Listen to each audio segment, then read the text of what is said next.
नमस्कार दोस्तों। इस वीडियो में अपन आदिकाल से संबंधित कुछ महत्वपूर्ण प्रश्न लेंगे, उनका अध्ययन करेंगे। जैसे अपन प्रश्नों को सोल्व करेंगे तो अपना जितना भी डिस्क्रिप्टिव पढ़ा हुआ है वो अपना कंसेप्ट क्लियर हो जाएगा। ठीक है, तो लगातार पूरी वीडियो के साथ बने रहें। बहुत शानदार प्रश्न है। तो देखिए, पहला प्रश्न है, पृथ्वीराज रासो किस भाषा में लिखा हुआ है यानी रचित है? अवधी में, ब्रज पिंगल में, भोजपुरी में या राजस्थानी में? तो अपन सोचते हैं कि पृथ्वीराज रासो जो राजस्थान के पृथ्वीराज चौहान से संबंधित है तो वो राजस्थानी में हो सकता है। ऐसा नहीं है मित्रों, वो ब्रज और राजस्थान से मिश्रित यानी पिंगल भाषा में, पिंगल शैली में लिखा गया है।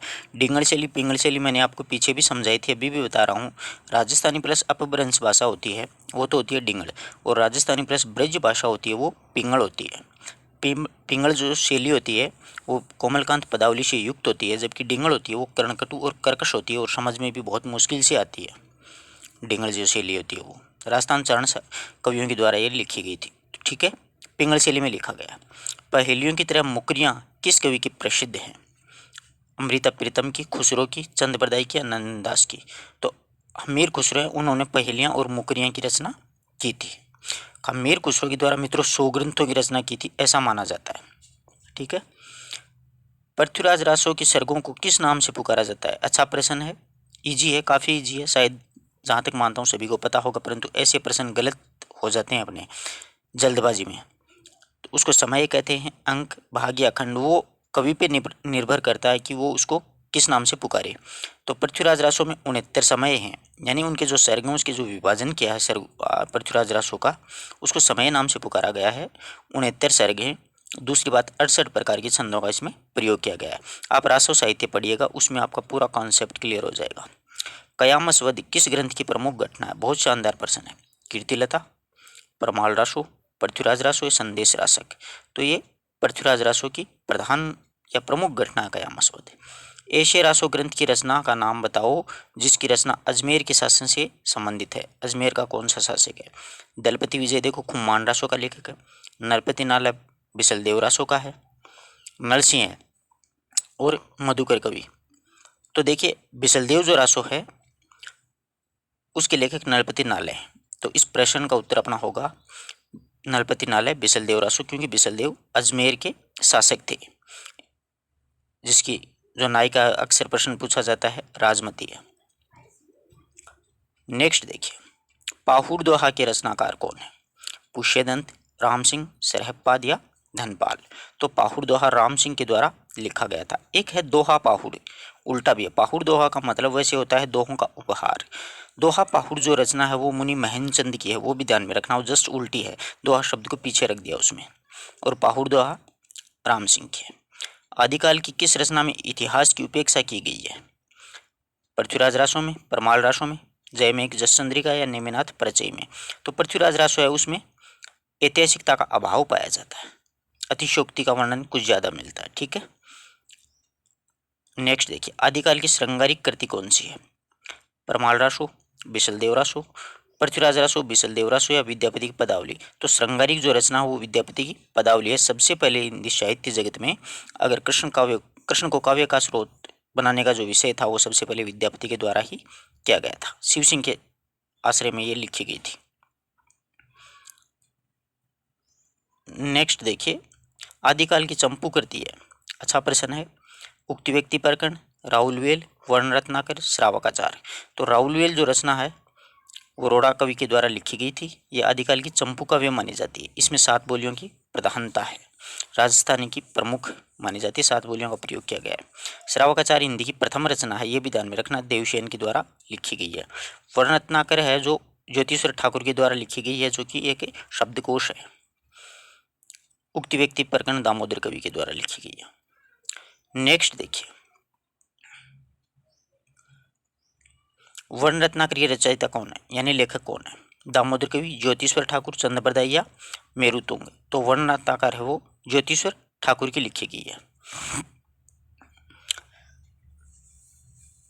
पृथ्वीराज रासो किस प्रकार का ग्रंथ है? राजनीतिक महाकाव्य, सांस्कृतिक महाकाव्य, श्रृंगारिक या वीरगाथा? तो पृथ्वीराज रासो वो वीरगाथात्मक रचना मानी जाती है। शिलाओं पर लिखा हुआ काव्य कौन सा है?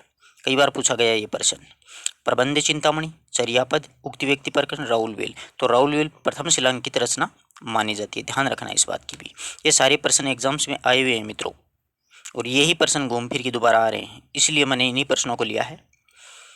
आगे देखो, पृथ्वीराज रासो के रचना विधान में संकलित विवादास्पद पक्ष कौन सा है? विवादास्पद ऐतिहासिकता है, या पात्रों का नामकरण है, या भाषिक संरचना, या प्रबंधात्मकता है? तो ऐतिहासिकता है वो विवादास्पद पक्ष माना जाता है पृथ्वीराज रासो का। अपभ्रंश में काव्य के प्रणेता कौन थे? यानी सबसे पहले अपभ्रंश में रचना किसने लिखी? हरिभद्र सूरि, स्वयंभू, शालिभद्र सूरि या पुष्यदंत? तो अपभ्रंश के महाकवि स्वयंभू माने जाते हैं। पौमचर्य इसकी इनकी प्रसिद्ध रचना है जो राम भक्ति संबंधित है। इसमें 5 कांड हैं। दूसरी बात 90 संधियां हैं, राम भक्ति संबंधी है। प्राकृत पेंगलम का वर्ण्य विषय क्या है? प्राकृत पेंगलम अलंकार की है, या छंद की, या शब्द शक्ति की, या शब्द शुद्धि की? तो प्राकृत पेंगलम जो हो छंदों से संबंधित रचना है, छंद शास्त्र है। अच्छा प्रश्न है, नोट कर लीजिएगा। नेक्स्ट देखो, विशलदेव रासो के रचयिता कौन है? जगनिक, चंद्रप्रदायी, नरपति नालय, भट्ट केदार? तो विशलदेव रासो नरपति नालय के द्वारा लिखा गया था। पृथ्वीराज रासो चंद्रप्रदायी के द्वारा लिखा गया था। परमाल रासो जगनिक के द्वारा लिखा गया था, और जयमेघ जस चंद्रिका भट्ट कवि के द्वारा लिखी गई थी। भारतीय सुर बाहुबली रास के रचयिता शालिभद्र शूरी, शरहपाद, पुष्यदंतिया, कुक्रिप्पा? तो शालिभद्र शूरी हैं, वो भारतीय सुर बाहुबली रास के लेखक हैं, रचयिता हैं। उपदेश रसायन रास जिंदत सूरी के जो प्रथम रास रचना मानी जाती है, और शरहपाद हिंदी के प्रथम कवि माने जाते हैं। और पुष्यदंत हैं, उन्होंने महापुराण रचना लिखी थी जिसमें 63 महापुरुषों का वर्णन किया गया था। आलयखंड के रचयिता कौन है? चंद्रप्रदायी, नरपति नालय, जगनिक, या मुल्ला दाऊद? तो जगनिक के द्वारा लिखी गई थी आलयखंड, जिसको परमाल रासो नाम से श्याम सुंदर दास ने प्रकाशित करवाया था। आलयखंड नाम से सबसे पहले चार्ल्स इलियट के द्वारा प्रकाशित किया गया था मित्रों 1865 में, ठीक है ना। जो आला और उदल की वीरता का वर्णन है, परमर्दी देव के सेना नायक थे। भक्ति साहित्य का प्रादुर्भाव सर्वप्रथम कहाँ हुआ? तो दक्षिणी भारत में हुआ था। भक्ति द्रविड़ उपजी लाए रामानंद। नेक्स्ट देखिए, दोहावली किसकी रचना है? मतीराम, बिहारी, घनानंद या तुलसी? तो दोहावली तुलसीदास की रचना है। तुलसीदास का जन्म 1532 में हुआ था, मृत्यु 1623 में। हमीर खुसरो के ढंग से मुकरियां किसने लिखी आधुनिक काल में? बहुत अच्छा प्रश्न है, आया हुआ है। गिरधर कबीरा ने, वरेंद्र ने, या भारतेंदु ने, हरियोध ने? तो भारतेंदु जी ने लिखी थी। तन चित उन मन राजा कीना, इस पंक्ति में किस प्रकार का वर्णन किस शैली में किया गया? तथ्यात्मक, समासोक्ति, अन्योक्ति या रूपासोक्ति? ये अन्योक्ति है, ध्यान रखना। ये कैसा वर्णन है? अन्योक्ति है।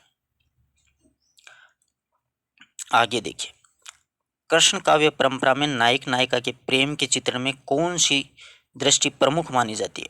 श्रृंगार रस वर्णन की, या आध्यात्मिक दृष्टि की, या लोकोत्तर की, या लीलागान दृष्टि की? कृष्ण काव्य परंपरा में नायक नायिका के प्रेम के चित्रण में कौन सी दृष्टि प्रमुख मानी जाती है? तो लीलागान प्रमुख मानी जाती है कृष्ण काव्य में। रास पंचाध्यायी के रचयिता कृष्णदास हैं, परमानंद दास, या नंददास, या फिर चतुर्भुजदास? तो रास पंचाध्यायी के नंदनदास के द्वारा लिखी गई रचना है रोड़ा छंद में, और शब्द सौष्ठव के कारण नंदनदास को इसी रचना के कारण जड़िया कवि की भी उपाधि दी गई थी, ठीक है। निम्नलिखित में से भगवती चरण वर्मा की रचना कौन सी है? तो देखिए, ऐसे प्रश्न आ जाते हैं, वहां पर कंफ्यूज मत होना, चारों ऑप्शनों को ढंग से पढ़ना। देखो, अशोक के फूल हजारी प्रसाद की, नाचियो बहुत गोपाल अमृतलाल नागर की, रश्मि रथी दिनकर की। तो बची कौन सी है? कहीं ने जाए कहिए, ये भगवती चरण वर्मा की रचना है। ऐसे भी उत्तर निकाल सकते हो आप चाहो तो, ठीक है ना। मेला आंचल सभी को पता है, सबसे इजी प्रश्न है, बहुत बार पूछा जाता है और बहुत बार पूछा जाएगा। अशोक वाजपेयी, फणीश्वरनाथ रेणु, गोपाल प्रसाद नीरज आगे। तो ये फणीश्वरनाथ रेणु का प्रथम आंचलिक उपन्यास है हिंदी साहित्य का, 1954 में प्रकाशित। कबीर को वाणी का डिक्टेटर किसने कहा? तो ये बात है वो हजारी प्रसाद द्विवेदी के द्वारा कही गई थी। डिक्टेटर का मतलब तानाशाह होता है, ध्यान रखना। भाषा को तोड़ मरोड़ के काम निकाल देते थे। रीतिमुक्त कवि भिखारीदास, मतीराम, द्विजदेव अग्रवाल।